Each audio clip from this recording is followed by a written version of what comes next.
এই দুষ্টু মোনা, বলো মা। তোকে তো আমি হাঁসের ছবি আঁকতে দিয়ে গিয়েছিলাম, তুই সেটা আঁকিসনি? আরে হাঁস অনেকক্ষণ আগে আঁকা হয়েছে, সময়টা কেন নষ্ট হবে, তাই আমি পতাকার ছবি আঁকছি। ও আচ্ছা, সেটা আঁকা হয়ে গেছে। হ্যাঁ, তাছাড়াও আবার স্বাধীনতা দিবস 15ই আগস্ট কবে বলতো? কাল বাদ পরশু দিন।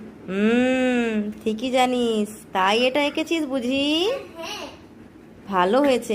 এই তুই হাঁস এঁকেছিস, কি আঁকিসনি আমাকে একটু দেখা দেখি। আমার দাদা একটা সত্যি কি মিথ্যা আমাকে দেখা।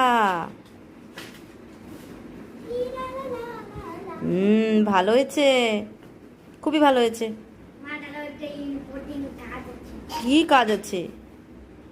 পতাকাটা খুব সুন্দর হয়েছে রে। দেখেছো? ভালো হয়েছে।